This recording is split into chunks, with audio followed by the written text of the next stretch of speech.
Greetings all, welcome to my video. Writer of the Bioweapons, Anti-Terrorism Act, exposes the coronavirus. From CollectiveEvolution.com. By Arjun Walia. The facts. Dr. Francis Boyle, a law professor, who drafted the Biological Weapons, Anti-Terrorism Act, recently shared his thoughts about the coronavirus. Reflect on. Disease outbreaks are nothing new, and massive amounts of fear propaganda usually follow. Is this another swine flu? Something that has emerged, and will die down eventually? Dr. Francis Boyle is an international law professor at the University of Illinois, College of Law. He currently serves as counsel to Bosnia and Herzegovina, and to the Provisional Government of the Palestinian Authority. He was involved in developing the indictments against Slobodan Milosevic for genocide and for other war crimes in Bosnia and Herzegovina. He is well known globally for representing the Blackfoot Nation in Canada, the nation of Hawaii, the Lakota Nation, as well as advising on several individual death penalty and human rights cases. He has been a force of goodwill, having counseled numerous international bodies in the areas of human rights, war crimes and genocide, nuclear policy, and biowarfare. From 1991 to 92, he served as legal advisor to the Palestinian delegation to the Middle East peace negotiations. He currently sits on the board of directors of Amnesty International, as a consultant to the American Friends Service Committee, and on the advisory board for the Council for Responsible Genetics.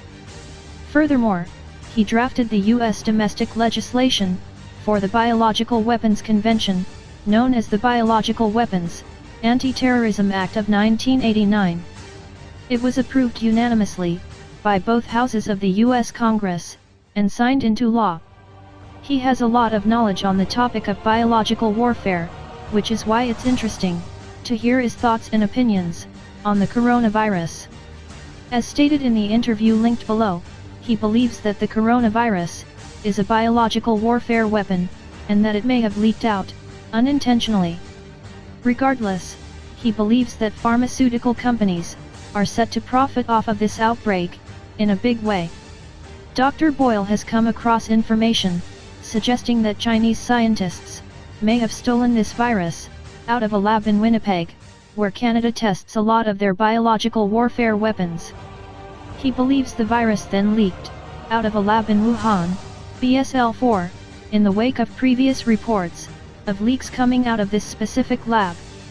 The Wuhan BSL-4 lab is also a specially designated World Health Organization (WHO) research lab, and Dr. Boyle contends that the WHO knows full well what is occurring.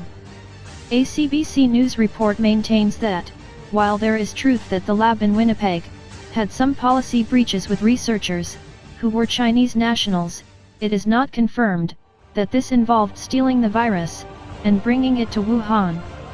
CBC maintains that the connection between this and the outbreak of the coronavirus in Wuhan is a conspiracy theory.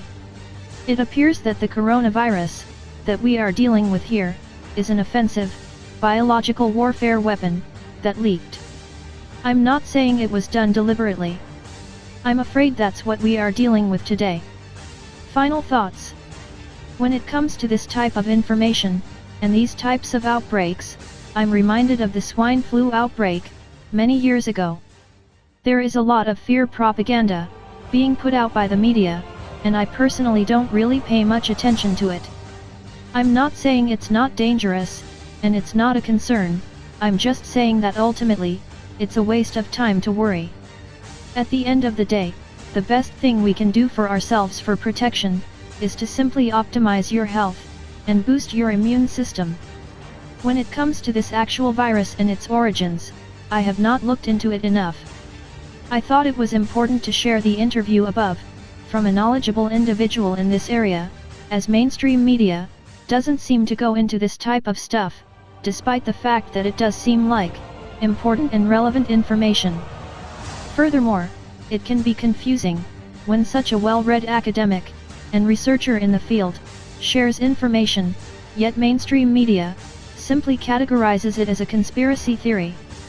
It's always great to look at and listen to multiple sources of information when curious about a topic, especially when we are hit so hard with the same thing over and over again by big media.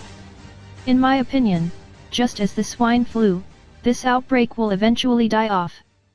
Hopefully. Thank you for watching. Please help spread the word and make a difference by sharing and subscribing for more thought-provoking content, and give us a thumbs up if you liked the video. Your support is greatly appreciated. Be aware and stay safe.